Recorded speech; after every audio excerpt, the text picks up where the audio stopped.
ఇప్పుడు ప్రభుత్వం ఫామ్లో రావడానికి ఎన్నో స్కీమ్స్ పెట్టింది. ఇప్పుడు పెట్టిన స్కీమ్స్లో ఫ్రీ బస్ అనే కాన్సెప్ట్. ఫ్రీ బస్ అనే కాన్సెప్ట్ ఏంటంటే కర్ణాటక గవర్నమెంట్ దగ్గర నుంచి మనం వాళ్ళు చూసి కాపీ చేస్తాం. కర్ణాటకలో ఉన్న అంత డెవలప్మెంట్ ఆంధ్రాలో ఉన్న డెవలప్మెంట్ రెండు ఒకటేనా సార్? ఆంధ్ర డెవలప్మెంట్ ఎక్కువ.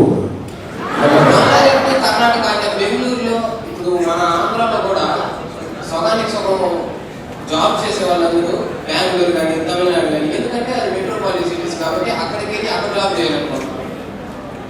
అంటే మన ఆంధ్రాలో ఇప్పుడు బస్సులు అనేది ఏదైతే స్క్రాప్ గా పెట్టేసారో దాన్ని ఎఫ్సీ చేపించి దానికి డీజిల్ కొట్టించి దాన్ని తిప్పిస్తున్నారు.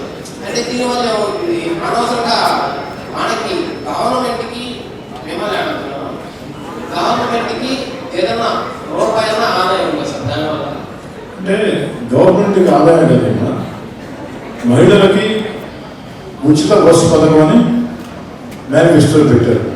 నేను చెప్పినట్టు కర్ణాటకలో చూశాను కదా, ప్రతి సంక్షేమ కార్యక్రమం కూడా ఎక్కడ దగ్గర స్టార్ట్ అవుతుంది దాన్ని అందరూ చూస్తారు. అవునా కదమ్మా? ఫస్ట్ నుంచి కూడా సంక్షేమ పథకాల విషయంలో సౌత్ కొంచెం ఎక్కువ అవకాశం ఉంటుంది. ఫ్రీ బస్ వల్ల మహిళలకి ఉపయోగం, నష్టాలు తెలియదు. అంటే గవర్నమెంట్ ఆ యొక్క మహిళల కోసం ప్రజలకు మేలు చేయాలని చెప్పని గవర్నమెంట్ నష్టానికి కూడా సిద్ధపడి, ఎందుకంటే గవర్నమెంట్ అంటే ఎవరమ్మా, ప్రజల డబ్బే కదా, కాబట్టి ప్రజల డబ్బే ప్రజల కోసం ఖర్చు పెడుతున్నారు. ఆ మేరకి కొంతమందికి మేలు చేసినట్టున్నది గవర్నమెంట్ కాదు.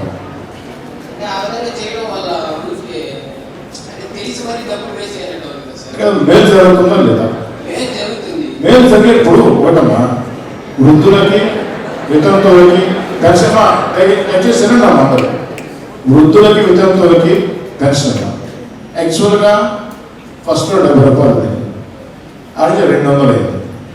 200 పెన్షన్ని చంద్రబాబు నాయుడు గారు లాస్ట్ ఇయర్ సీఎం ఉన్నప్పుడు తన 5 ఏళ్లలో 2000 చేశారు. ఆ తర్వాత మళ్ళీ వైసీపీ ప్రభుత్వంలో మళ్ళీ సంవత్సరానికి 250 లెక్కన పెంచుకుంటూ పోయారు, 3000 చేశారు. చంద్రబాబు నాయుడు గారు ఎన్నికల హామీ ఇచ్చారు, 4000 అని చెప్పి 4000 లెక్కన పిలుస్తూ ఉన్నారు. వృద్ధులకి వితంతులకి వాళ్ళకి మంచిగా. ఇప్పుడు ప్రజల డబ్బే నేను కాదనుకోగా, పాలకులుగా ఉన్న వ్యక్తులు ప్రజలకి మేలు చేయాలి కదా, పెన్షన్ వద్దు అనలే కదా, అట్లా ప్రజలకు మేలు చేసేటప్పుడు ఇప్పుడు ఆ విద్యార్థులకు ప్రోత్సాహంగా ఏదైతే మనం నిధులిస్తున్నామో అవి వాళ్ళు మేలు చేసేటప్పుడు అది వద్దు అనలే కదా. కాదంటే ఒకటి నేను చెప్పినట్టు కేవలం ఉచిత పథకాల మీదనే నడిపించకూడదు, అదేవిధంగా అభివృద్ధి అంటేనే కూడా సాధ్యం కాదు. రెండు, అభివృద్ధి సంక్షేమం రెండు కూడా రెండు కళలాగా భావించి పోవాలా. ఆ దిశగానే ముఖ్యమంత్రి చంద్రబాబు గారు వెళ్తున్నారు. ఏంటంటే మన ఆంధ్రప్రదేశ్కి బయట రాష్ట్రాల నుంచి, ఎక్కడో రాజస్థాన్ నుంచి, మహారాష్ట్ర నుంచి వాళ్ళు వచ్చి సంపాదించుకొని వాళ్ళు వెళ్తున్నారు. మన వాళ్ళు అంటే తినేసి పడుతుంది. ఇదంతా దీనివల్ల గవర్నమెంట్ ఏం చేస్తుంది, ఫ్రీగా రేషన్ బియ్యం ఇస్తుంది, అలాగే